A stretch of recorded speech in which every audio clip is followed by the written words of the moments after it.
വീണ്ടും ഒരു എപ്പിസോഡിലേക്ക് നിങ്ങൾക്ക് ഏവർക്കും സ്വാഗതം. നമ്മോടൊപ്പം അഡ്വക്കേറ്റ് മനോജ് പി ജോർജ് ഉണ്ട്. നീണ്ട വർഷങ്ങളായി ഡൽഹിയിൽ താൻ പ്രാക്ടീസ് ചെയ്യുന്നു, സുപ്രീം കോടതിയിൽ പ്രാക്ടീസ് ചെയ്യുന്നു. അവിടെയുള്ള തൻ്റെ അനുഭവങ്ങളും മൊത്തത്തിൽ ഇന്ത്യയിലിപ്പം നാം കടന്നുകൊണ്ടുപോയിക്കൊണ്ടിരിക്കുന്ന സാഹചര്യങ്ങളിൽ പലരുടെയും ഉള്ളിൽ ഒരു ചോദ്യവും സംശയവും മുൻവിധിയും എല്ലാം ഉണ്ടെന്ന് എനിക്കറിയാം. മറ്റൊന്നിനെയും കുറിച്ചല്ല, നമ്മുടെ രാജ്യം എങ്ങോട്ടാണ് പോകുന്നത്, പ്രത്യേകിച്ച് വരുന്ന ആളുകളിൽ എന്തെങ്കിലും പ്രയാസങ്ങൾ ക്രിസ്ത്യാനികൾക്കുണ്ടാവുമോ? ഉദാഹരണമായിട്ട് പറഞ്ഞാൽ നമ്മുടെ ഇന്ത്യൻ ഭരണഘടന തിരുത്തപ്പെടുമോ? ക്രിസ്ത്യാനികൾക്ക് ഒരു പക്ഷേ വലിയൊരു കഷ്ടം, ഇവിടെ സ്വതന്ത്രമായി ജീവിക്കുവാനോ ആരാധിക്കുവാനോ കഴിയാത്തൊരു അവസ്ഥ സംജാതമാവുമോ എന്നൊക്കെ ഉള്ളൊരു ചോദ്യമുണ്ട്. അതിനെക്കുറിച്ചാണ് ഇന്ന് നമുക്ക് സംസാരിക്കുവാൻ നാം പോകുന്നത്. വാട്ട് യു തിങ്ക് അബൌട്ട് ഞാനിപ്പം പറഞ്ഞ കാര്യം? അതായത് ഒത്തിരി പേരോട് സംസാരിക്കുമ്പോൾ എന്തോ ഒരുതരം ഭയം ഉണ്ട്. ഇന്ത്യയുടെ ഭരണഘടന അങ്ങനെ അങ്ങ് മാറ്റാൻ പറ്റുമോ? അങ്ങനെ ഒരു അവസ്ഥ ഉണ്ടാവുമോ? ഇന്ത്യയുടെ ഭരണഘടനയ്ക്ക് ഒരു ബേസിക് സ്ട്രക്ചർ എന്നുള്ള ഒരു പ്രിൻസിപ്പിളിൻ്റെ ബേസിസിലാണ് ഇന്ത്യൻ ഭരണഘടന നിലനിൽക്കുന്നത്. സുപ്രീം കോടതി ഒരു കോൺസ്റ്റിറ്റ്യൂഷൻ ബെഞ്ച് ജഡ്ജ്മെൻറ്റിലൂടെ ഒക്കെ പറയുണ്ടായി, ഈ basic structure of the constitution cannot be amended. Amend ചെയ്യാൻ പറ്റത്തില്ല. ഒരു നമ്മുടെ കോൺസ്റ്റിറ്റ്യൂഷനെ സംബന്ധിച്ച് ഒരു അമെൻഡിങ് പ്രൊവിഷൻ നമുക്കുണ്ട്. 100-ലധികം അമെൻമെൻറ്റ് നമ്മൾ ഓൾറെഡി നമ്മുടെ ഇന്ത്യൻ ഭരണഘടനയ്ക്ക് 1950 ശേഷം ഉണ്ടായിട്ടുണ്ട്. കാലാകാലങ്ങളിൽ 110ഓളം ആയെന്നുള്ളതാണ് എനിക്ക് തോന്നുന്നത്. അമെൻമെൻറ്റ്സ് ഓൾറെഡി വന്നിട്ടുണ്ട്. അപ്പോൾ ഈ അമെൻമെൻറ്റ്സിനെ എല്ലാം നിന്നുകൊണ്ട് പറയുന്നത്, ആത്യന്തികമായിട്ട് പറഞ്ഞു വരുന്നത്, ഇതിനൊരു basic structure of Indian constitution cannot be amend. അതിനകത്ത് സെക്യുലറിസം എന്നുള്ളത് ഒരു ബേസിക് സ്ട്രക്ചറായിട്ടാണ് കോടതി വിധികളിലും കോടതിയും ഒക്കെ ഇതിനെക്കുറിച്ച് നേരത്തെ കണ്ട് മനസ്സിലാക്കി ഇതിനെക്കുറിച്ച് പ്രതിപാദിച്ചിരിക്കുന്നു. അതുകൊണ്ട് സെക്യുലറിസം എന്ന് പറയുമ്പം എപ്പോഴും മനസ്സിലാക്കേണ്ട ഒരു കാര്യം, ഈ 2 തരത്തിലാണ് സെക്യുലറിസത്തെ കാണേണ്ടത്. ഒന്ന്, ഈ state will not interfere in the affairs of the religion. State will not interfere in the affairs of the religion. മതത്തിൽ കൈകടത്തത്തില്ല.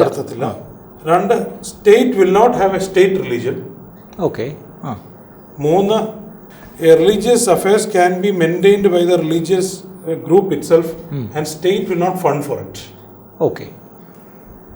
ഇതാണ് ഒരു മതേതര സ്വഭാവത്തെക്കുറിച്ച് ഉള്ള അടിസ്ഥാനമായിട്ട് കാണേണ്ടത്. അപ്പം ഈ രീതിയിലുള്ള അണ്ടർസ്റ്റാൻഡിങ്ങിൽ വേണം നമ്മൾ ഈ സബ്ജക്റ്റിനെ കാണാൻ.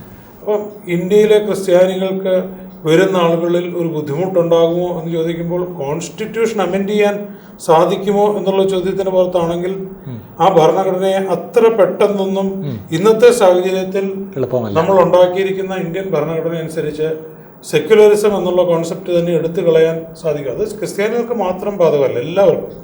സെക്യുലറിസം എന്ന് പറഞ്ഞാൽ state shall treat every religion equally എന്നുള്ളതാണ് ആ സെക്യുലറിസത്തെ കുറിച്ച് കാണും. സ്റ്റേറ്റിനെ സംബന്ധിച്ച് എല്ലാ റിലീജിയൻസും ഈക്വലാണ്.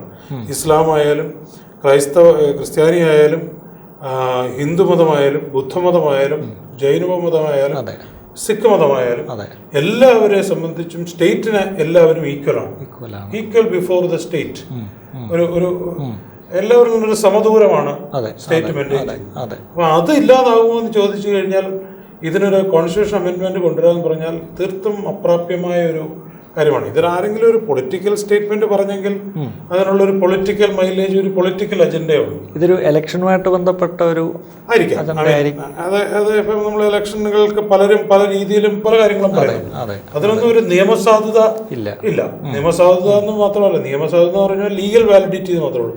എന്നാൽ ഞാൻ പറയുന്ന ഒരു കോൺസ്റ്റിറ്റ്യൂഷണൽ വാലിഡിറ്റി ഇല്ല, ഒരു ഭരണഘടനയുടെ സാധുത ഈ പറഞ്ഞ സ്റ്റേറ്റ്മെന്റുകൾക്കൊന്നുമില്ല. കാരണം നമ്മുടെ ഒരു ജനാധിപത്യ രാജ്യത്തെ സംബന്ധിച്ച് ഇന്ത്യയുടെ ഒരു ബേസിക് ആയിട്ടുള്ള ഒരു എക്സിസ്റ്റൻസ് പറഞ്ഞാൽ ഒരു ഡെമോക്രാറ്റിക് സിറ്റുവേഷനാണ്, ഡെമോക്രാറ്റിക് നേഷനാണ്. ആ ഡെമോക്രാറ്റിക് നേഷനിൽ നമ്മൾ കോൺസ്റ്റിറ്റ്യൂഷനിൽ പറഞ്ഞേക്കുന്നത്, V the people of India given themselves A constitution of India which is sovereign secular democratic republic.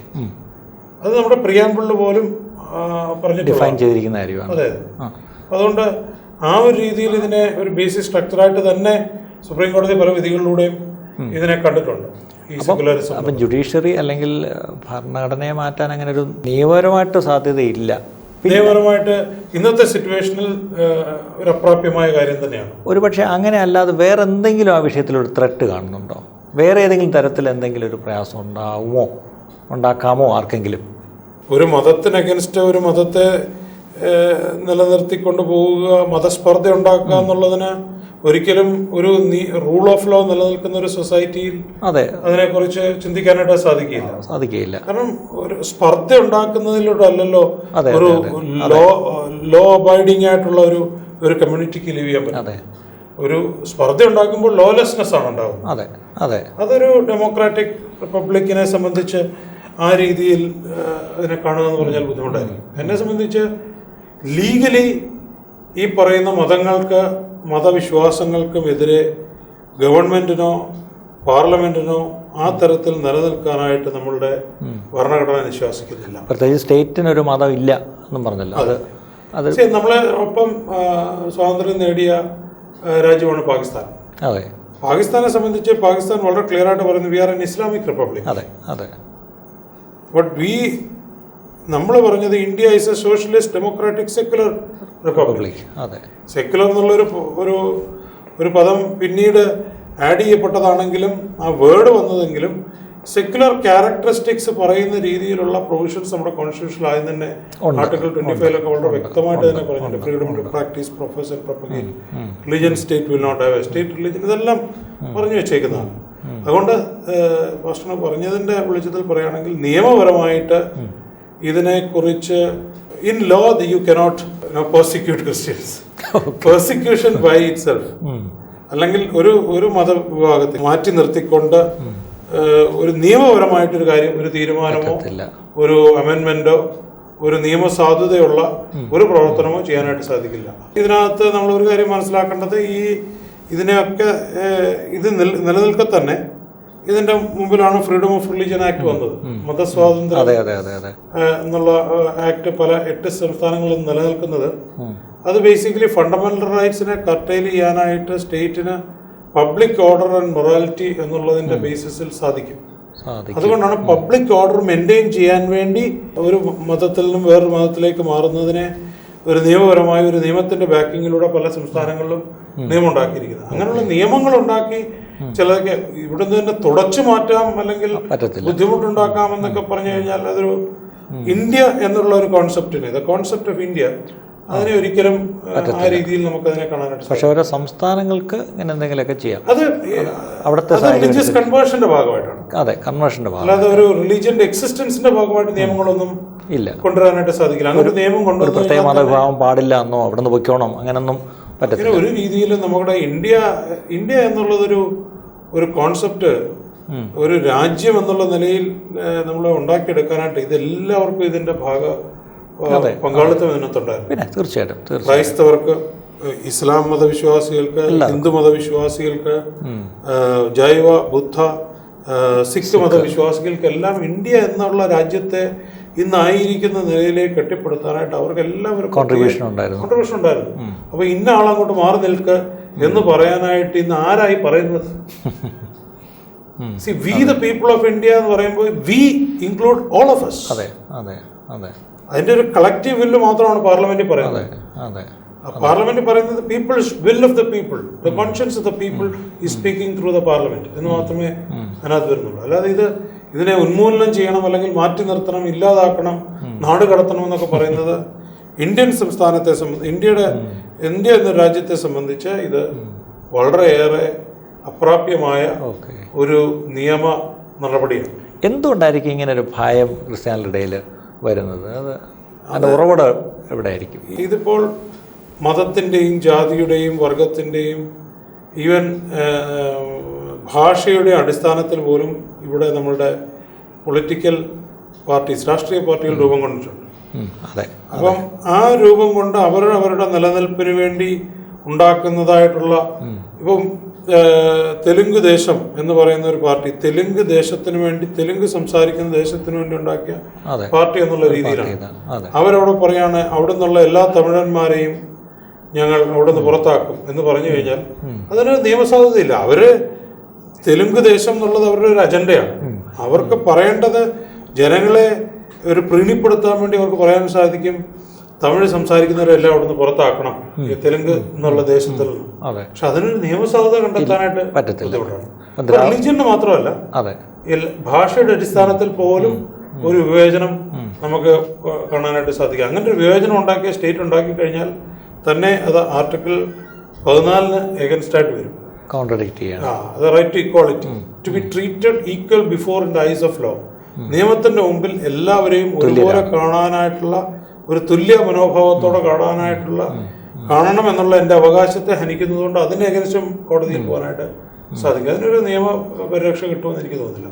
Okay പലപ്പോഴും ഇതൊരു ഭയം വരാൻ തന്നെ കാര്യം ഇതിന് പിന്നിൽ കുറച്ചൊക്കെ ഒരു രാഷ്ട്രീയവും പിന്നെ തീർച്ചയായിട്ടും ഉണ്ട്. നിലനിൽപ്പിന് വേണ്ടി രാഷ്ട്രീയ പാർട്ടികൾ ഒരു അജണ്ട ബേസ്ഡ് ആയിട്ടുള്ള പ്രൊപ്പഗാൻഡയാണ്. അതിനപ്പുറമായിട്ട് ഇതിനെ ഒരു വിൽ ഓഫ് ദ പീപ്പിളായിട്ടോ ഇത് ഒരു നിയമസാധുതയുള്ള ഒരു നിയമമായിട്ടോ വരുമെന്ന് ഇന്നത്തെ അവസ്ഥാവിശേഷത്തിൽ കാണാനായിട്ട് നമുക്ക് ഒരിക്കലും സാധിക്കില്ല. അതിന് ഭരണഘടന അനുശാസിക്കുന്നില്ല. ഇതിനകത്ത് ഒരു കാര്യം കൂടെ എനിക്ക് മനസ്സിലാവുന്നത്, അപ്പോസ്തലനായ പൗലോസ് വളരെ വ്യക്തമായിട്ട് തിമോഥെയോസിന് ലേഖനം എഴുതുമ്പം ഒരിടത്ത് വളരെ വ്യക്തമായിട്ട് പറഞ്ഞിട്ടുണ്ട്, നിങ്ങൾ അധികാരസ്ഥർക്ക് വേണ്ടി രാജാക്കന്മാർക്കും, അതായത് വോർ ഇസ് ഇൻ പവർ, നിങ്ങളുടെ മേൽ ഭരിക്കുന്ന ആരാണെങ്കിലും അവർക്ക് വേണ്ടി യാചനയും പ്രാർത്ഥനയും പക്ഷപാതവും സ്തോത്രവും ചെയ്യണമെന്ന് ഞാൻ സകലത്തിന് മുമ്പേ പ്രബോധിപ്പിക്കുന്നു എന്ന് പറഞ്ഞിട്ട് അവിടെ അതിന് കാരണം പറയുന്നുണ്ട്. സർവഭക്തിയോടും ഘനത്തോടും കൂടെ സാവധാനതയും സ്വസ്ഥതയുമുള്ള ജീവനം കഴിക്കേണ്ടതിന്. അപ്പോൾ ഇവിടെ ഈ നമ്മളിങ്ങനെ നാളെ എന്തോ ഒരു വലിയ ആപത്തുമൊക്കെ വരുന്നു എന്ന് പറഞ്ഞിങ്ങനെ ഭയപ്പെട്ടിരിക്കുന്നതിന് പകരം നമ്മൾ ശരിക്കും പറഞ്ഞാൽ പ്രാർത്ഥിച്ചുകൊണ്ടിരിക്കണം. അതേസമയത്ത് ഭരണത്തിലിരിക്കുന്ന ആര് തന്നെയാലും, അതിപ്പം നമുക്കിഷ്ടപ്പെട്ട പാർട്ടിക്കാരായാലും ശരി, നമുക്കിഷ്ടപ്പെടാത്ത നേതാക്കന്മാരായാലും ശരി, അവർക്ക് വേണ്ടി പ്രാർത്ഥിക്കണം, അവർക്ക് വേണ്ടി സ്തോത്രം ചെയ്യണം, അവർക്ക് വേണ്ടി പക്ഷപാതം കഴിക്കണം, അവർക്ക് വേണ്ടി യാചന കഴിക്കണം. ഇത് ബൈബിളിലെ ഒരു കൽപ്പനയാണ്. അപ്പം അത് പലപ്പോഴും നമ്മൾ ചെയ്യുന്നില്ല. നമുക്കിഷ്ടപ്പെട്ടവരുണ്ടെങ്കിൽ നമ്മൾ അവർക്ക് വേണ്ടി പ്രാർത്ഥിക്കും. പക്ഷേ ഇഷ്ടപ്പെടാത്തവരാണെങ്കിൽ അവരുടെ കാര്യമേ അവർക്കെതിരെയാണ് നമ്മൾ പ്രാർത്ഥിക്കുന്നത്. അല്ലെങ്കിൽ വേറൊരു വാക്കി പറഞ്ഞാൽ നമ്മൾ നെഗറ്റീവ് പ്രേയേഴ്സാണ് പ്രാർത്ഥിക്കുന്നത്. പക്ഷേ ബൈബിൾ പ്രകാരം അവർക്ക് വേണ്ടി സ്തോത്രം ചെയ്യാന്ന് പറഞ്ഞാൽ ഗിവ് താങ്ക്സ് ഫോർ ദം എന്നാണ്. അത് ദൈവം അറിയാതെ ഒരു രാജാവിനെയും ഒരു ഭരണകർത്താവിനെയും ഒരു രാജ്യത്തിന് വേണ്ടി കൊടുക്കുന്നില്ലല്ലോ. അങ്ങനെ വേദപുസ്തകത്തിൽ പറയുന്നുണ്ട്, the people deserve the type of king which they actually deserve. അതെ, പഴയ നിയമത്തിൽ നമുക്ക് ഇസ്രായേലിൻ്റെ കാര്യത്തിൽ നമുക്കറിയാം, അവർ തന്നെ ചോദിച്ചു വാങ്ങിച്ചതാണ് എന്നുള്ളതുണ്ട്. അതുകൊണ്ട് ആര് ഈ അധികാര സ്ഥാനത്ത് വരുന്ന അവർക്ക് വേണ്ടി പ്രാർത്ഥിക്കാനായിട്ടുള്ള ഒരു ഉത്തരവാദിത്വം സഭയ്ക്കുണ്ട്, ക്രൈസ്തവ വിശ്വാസികൾക്കുണ്ടെന്നുള്ളതാണ് വേദപുസ്തകത്തിൽ പറയുന്നതാണ്. അതെ. മറ്റൊരു ചോദ്യം എൻ്റെ മനസ്സിലേക്ക് വരുന്നത്, ഈ ദിവസങ്ങളിലൊക്കെ ഒരുപാട് റിപ്പോർട്ടുകൾ, അത് വടക്കേന്ത്യ മാത്രമല്ല, വല്ല യു പിയിലെ ബീഹാറിലെ മാത്രമല്ല, നമ്മുടെ തെക്കൻ സംസ്ഥാനങ്ങളിലും തമിഴ്നാട്ടിലും ഒക്കെ ഈ ദിവസങ്ങളിലൊക്കെ ഒരുപാട് പീഡനങ്ങൾ, പ്രത്യേകിച്ച് ഒരു സഭയെ പോയി അടിച്ചു തകർക്കുക, ഞായറാഴ്ച വന്ന് ആരാധന തടസ്സപ്പെടുത്തുക, പാസ്റ്റർമാരെ അടിക്കുക, മിഷണറിമാരെ അടിക്കുക, ട്രാക്ട് കൊടുക്കുന്നവരെ പിടിച്ച് അടിക്കുക, ഇങ്ങനെയൊക്കെ ഒരുപാട് വാർത്തകൾ പണ്ടൊക്കെ വടക്കേന്ത്യയിൽ എവിടെയെങ്കിലും യു പിയിലൊക്കെയാണ് സ്ഥിരം നമ്മൾ കേൾക്കുന്നത്. പക്ഷേ ഇതിപ്പോൾ നമ്മുടെ ഇടയിലൊക്കെ ഇത് കാണുന്നു. അപ്പം ഇതിങ്ങനെ നിരന്തരം വരുന്നു. പക്ഷേ അതിന് ഒരു കാര്യമായൊരു നടപടികളും ഒന്നും അധികാരികളുടെ ഭാഗത്ത് നിന്ന് എടുക്കുന്നതായിട്ടും, ഒരു കേസ് കൊടുത്താൽ ഒരു അന്വേഷണം വരും. പക്ഷേ അതൊന്നും ഒരു കാര്യമായിട്ട് വേണേൽ പെട്ടെന്നൊരു ജാമ്യം കിട്ടുമെന്നോ ഒക്കെ ഉള്ളതെന്നല്ലാതെ അതിനൊരു സ്ഥിരമായൊരു ചലനമൊന്നും ഉണ്ടാവുന്നില്ല. അതൊക്കെ നിയമപരമായിട്ട് എന്താണ് നമുക്ക് ചെയ്യാൻ കഴിയുന്ന കാര്യം?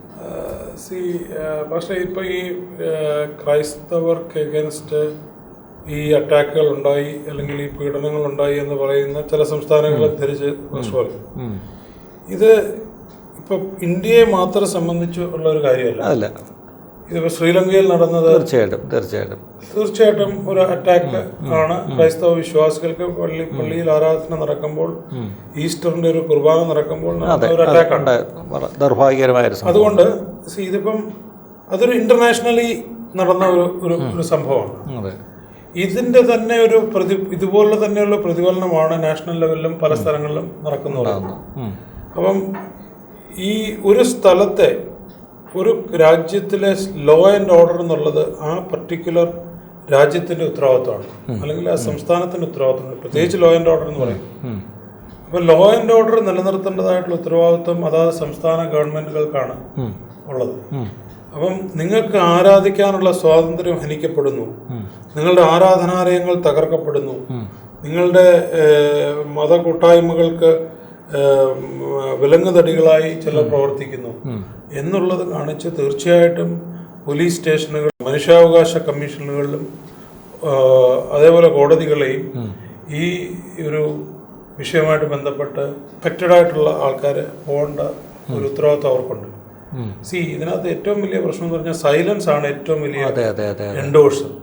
നമ്മൾ ഒരു ശബ്ദിക്കാതിരിക്കുമ്പോൾ നമുക്ക് പറയാനുള്ളതിനെക്കുറിച്ച് ഒരു വ്യക്തമായ ധാരണ നമുക്കില്ലാതെയാണ് നമ്മൾ ഈ സൈലൻസിലേക്ക് പോകുന്നത്. സൈലൻസ് ഒരിക്കലും ഒരു നിയമവാഴ്ചയ്ക്ക് എതിരാണ്. കാരണം അഫക്റ്റഡ് ദ വിക്ടിം എപ്പോഴും അവരുടെ വോയിസ് കേൾക്കേണ്ടതായിട്ടുണ്ട്. ആ വോയിസിനെ കേൾക്കേണ്ടതും കേൾപ്പിക്കേണ്ടതായിട്ടുള്ള ഉത്തരവാദിത്വം സ്റ്റേറ്റിനുണ്ട്, സ്റ്റേറ്റ് മിഷണറീസിനുണ്ട്. അപ്പോൾ ഒരു പോലീസ് കംപ്ലൈൻറ്റ് തീർച്ചയായിട്ടും ഉണ്ടാവണം, ഒരു കോടതികളിലെ കംപ്ലൈൻറ്റുകൾ പോകണം, നാഷണൽ ഹ്യൂമൻ റൈറ്റ്സിന് ഇതിൻ്റെ സ്റ്റേറ്റ് ഹ്യൂമൻ റൈറ്റ്സിനും ഇതിൻ്റെ ആക്ഷൻ റിപ്പോർട്ടിന് വേണ്ടി പോലീസിനെ ചുമതലപ്പെടുത്തിക്കൊണ്ടുള്ള ആക്ഷൻ ഉണ്ടാവണം, അതിനുവേണ്ടിയുള്ള നിയമ നടപടികൾ ചെയ്യണം. അതുകൊണ്ട് കംപ്ലൈൻറ്റുകൾ ലോഞ്ച് ചെയ്യുക എന്നുള്ളതാണ് ഏറ്റവും. അപ്പം നമ്മളൊരു പോലീസ് സ്റ്റേഷനിൽ പോയി ഒരു കംപ്ലൈൻറ്റ് ലോഞ്ച് ചെയ്താൽ നടന്നില്ല എങ്കിൽ നമ്മൾ അടുത്ത ലെവലിലേക്ക് അതിനെ കൊണ്ടുപോകണം. അത് നടന്നില്ല എങ്കിൽ മജിസ്ട്രേറ്റ് കോടതിയിൽ അതിനെ കംപ്ലൈൻറ്റ് ഫയൽ ചെയ്യണം, മജിസ്ട്രേറ്റ് നടന്നതിന് ഹൈക്കോടതിയിൽ പോകണം. ഇവിടെ എല്ലാം നിയമത്തിൻ്റെ പരിരക്ഷ തീർച്ചയായിട്ടും നമുക്ക് ലഭിക്കും എന്നുള്ളതാണ് നമ്മുടെ നിയമ പുസ്തകങ്ങൾ പറയുന്നത്. ഇന്നത്തെ നിയമം as on date existing law സീസോ. എനിക്ക് തോന്നുന്നത് രണ്ട് കാര്യമാണ്. ഒന്ന്, സാധാരണ ഈ ദൈവമക്കൾക്കൊരു ചിന്തയുണ്ട്, നമ്മൾ ഇതിനൊന്നും പോകരുത്, നമ്മളൊരു വിക്ടിം മെൻറ്റാലിറ്റി നമുക്കുണ്ട്, നമ്മൾ ഉപദ്രവം നമുക്ക് ഉറപ്പാണ്. ക്രിസ്തുയേശുവിൽ ഭക്തിയോടെ ജീവിക്കാൻ ആഗ്രഹിക്കുന്നവർക്കെല്ലാം ഉപദ്രവം ഉണ്ടാവും എന്നുള്ള വാക്യം നമ്മുടെ മനസ്സിൽ കിടക്കുന്ന കാരണം എന്നോട് കർത്താവിനെ പറഞ്ഞിട്ട് എന്നോട് ഇത്രയും ചെയ്തെങ്കിൽ നിങ്ങളുടെ കാര്യം ഇതിലും കഷ്ടമായിരിക്കും. അപ്പം നമ്മളത് പ്രതീക്ഷിച്ചിരിക്കുന്ന കാരണം ഈ കർത്താവിൻ്റെ നാമനിമിത്തം ഉപദ്രവിക്കപ്പെടുന്നത് ഭാഗ്യമാണെന്ന് പറഞ്ഞ് നമ്മളങ്ങ് മിണ്ടാതിരിക്കുന്ന ഒരു മെൻറ്റാലിറ്റി ഉണ്ട്. അല്ല, അതുകൊണ്ടാണല്ലോ റിറ്റാലിയേഷൻ ഇല്ലാത്തത്. അതെ, അത് ശരിയാണ്. വേറെ ഏത് സമൂഹത്തെ ആണെങ്കിലും ഇതുപോലെ ആക്രമിക്കപ്പെടുമ്പോൾ തിരിച്ചക്രമിക്കുന്നതായിട്ടുള്ള ഒരു മനോഭാവമാണ് നമ്മൾ പല റയറ്റ്സിലും കണ്ടുള്ളത്. അതുകൊണ്ടാണ് ഇവിടെ റയറ്റുകൾ ഉണ്ടാവുക. ഇല്ല, നമ്മൾ തിരിച്ചടിക്കുന്നില്ല, ആരും തിരിച്ചടിക്കുന്നില്ല. അതിനകത്തൊരു ഈ പറഞ്ഞ മനോഭാവമായിരിക്കാം, ഒരു സമാധാനകാംക്ഷികൾ എന്നുള്ള രീതിയിൽ തീർച്ചയായിട്ടും ഉള്ള ഒരു കാര്യം കൊണ്ടായിരിക്കും. പക്ഷേ ഇതെല്ലാം ബേസിക്കലി ലോ ആൻഡ് ഓർഡർ നിലനിർത്തുക എന്നുള്ളത് സ്റ്റേറ്റിൻ്റെ ഉത്തരവാദിത്തമാണ്. ലോ ആൻഡ് ഓർഡർ എന്ന് പറയുമ്പോൾ ലോ ആൻഡ് ഡിസോർഡർ അല്ല, ലോ ആൻഡ് ഓർഡറാണ്. There is an order in which society should function. അത് നിലനിർത്തേണ്ട ഉത്തരവാദിത്വം സ്റ്റേറ്റിനുണ്ട്. അതിനേത് എക്സ്റ്റെൻറ്റ് വരെയും സ്റ്റേറ്റ് പോവാൻ ഭരണഘടനാപരമായി അവർ ബാധ്യസ്ഥരാണ്. അവിടെയും ചെറിയൊരു പ്രശ്നം, ഈ സ്റ്റേറ്റ് എന്ന് പറയുമ്പോൾ ചില സ്റ്റേറ്റിലെ ഗവൺമെൻറ് തന്നെ ഈ ക്രിസ്ത്യാനികൾക്ക് അത്ര അനുകൂലമല്ല എന്ന് പറയുമ്പോൾ എന്ത് ചെയ്യും?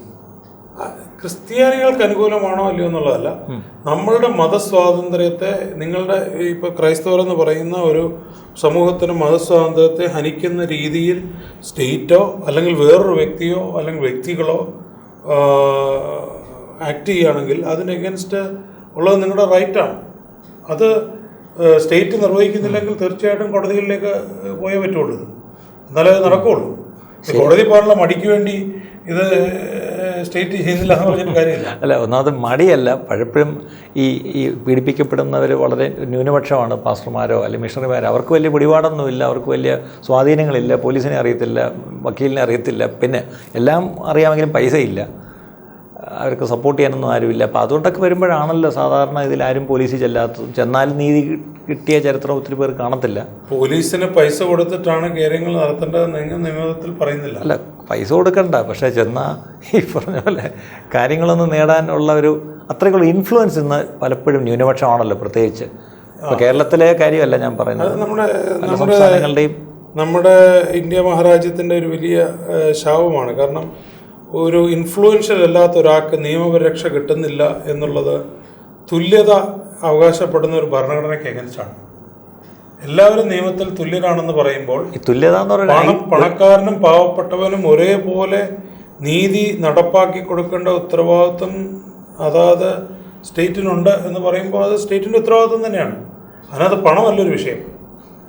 അത് അൺഒഫീഷ്യലി ഒരു പണം മേടിക്കുന്നു, കൈക്കൂലി മേടിക്കുന്നു, അതൊക്കെ അതിന് നിയമത്തിൻ്റെ സാധ്യതയൊന്നുമില്ല. അത് അതിൻ്റെ ആ രീതിയിൽ അത് മുന്നോട്ട് പോവാണ്. അതുകൊണ്ട് തുല്യത എന്ന് പറഞ്ഞൊരു ഐഡിയൽ സങ്കല്പമല്ലേ, ഒരു റിയൽ റിയാലിറ്റിയിൽ ശരിക്കും പറഞ്ഞാൽ റിയാലിറ്റി ഉണ്ടല്ലോ. നമ്മുടെ ഒരു തുല്യ മനോഭാവത്തോടുകൂടി കാണുന്നതുകൊണ്ടാണല്ലോ ഇന്നും ഇന്ത്യ ഒരു സെക്യുലർ ഡെമോക്രാറ്റിക് റിപ്പബ്ലിക്കായിട്ട് നിൽക്കുന്നത്. ഇന്ന് ഒരു സ്റ്റേറ്റ് റിലീജിയൻ ഇന്നില്ലല്ലോ. അതെ അതെ, ആ തുല്യത തീർച്ചയായിട്ടും നിലനിർത്തുന്നുണ്ട്. ഇതൊരു വലിയൊരു പോയിൻ്റാണ് അദ്ദേഹം പറയുന്നത്. ഒരു ഇന്ത്യക്ക് ഒരു സ്റ്റേറ്റ് റിലിജൻ ഇല്ല. പക്ഷെ പലപ്പോഴും ഈ ക്രിസ്ത്യാനികളെ നാം തന്നെ അത് നമ്മുടെ മനസ്സിലങ്ങ് പതിച്ചിട്ടുണ്ട്. അല്ല, ഇവിടെ ഓൾറെഡി ഒരു സ്റ്റേറ്റ് റിലിജൻ ഉണ്ട്. അപ്പം നമ്മളെവിടെ നിന്നോ വന്നവരാണ്, വിദേശീയരാണെന്ന് ഒരു ചിന്ത, ഒരു എന്തോ ഒരു തരം ഒരു അപകർഷതാബോധം തന്നെ ഉണ്ടോ എന്നൊരു സംശയമുണ്ട്. ഈ ചർച്ചയുടെ അവസാനത്തേക്ക് വരികയാണ്. നമുക്കറിയാം, വചനത്തിൽ നാം വായിക്കുന്നത് നാം ഇവിടെ അന്യരും പരദേശികളുമാണ്, ശരിയാണ്. പക്ഷേ അതേ സമയത്ത് ഒരിക്കലും നമ്മൾ ഈ രാജ്യത്ത് ജീവിക്കുമ്പം രണ്ടാംകിട പൗരന്മാരൊന്നും അല്ല. നമ്മളെല്ലാവരും ഭാരതീയരാണ്. നമ്മൾ നമ്മുടെ ദേശത്തെ സ്നേഹിക്കുന്നു. അധികാരത്തിലിരിക്കുന്നവർ ആര് തന്നെയായാലും അവർക്ക് വേണ്ടി നമ്മൾ സ്തോത്രം ചെയ്യുവാനും പ്രാർത്ഥിക്കുവാനും നാം കടപ്പെട്ടവർ തന്നെയാണ്. അപ്പം നമ്മൾ വസിക്കുന്ന ദേശത്തിൻ്റെ നന്മ കാണണമെന്നെങ്കിൽ തീർച്ചയായിട്ടും നമ്മൾ വളരെ പ്രാർത്ഥിക്കണം. ദൈവമക്കൾക്കൊരു വലിയ ഉത്തരവാദിത്വമുണ്ട്. നമ്മളെല്ലാത്തെയും അടച്ചു കുറ്റം പറഞ്ഞിട്ട് കാര്യമില്ല. വളരെ പ്രാർത്ഥിക്കേണ്ടവരാണ് നമ്മൾ. അതിന് നമ്മൾക്ക് എല്ലാവർക്കും ദൈവം കൃപ തരട്ടെ എന്നുള്ള പ്രാർത്ഥനയോടുകൂടെ ഈ എപ്പിസോഡോട് അവസാനിപ്പിക്കുന്നത്. നിങ്ങളെല്ലാവരും സമൃദ്ധിയായിട്ട് അനുഗ്രഹിക്കുമാറാകട്ടെ.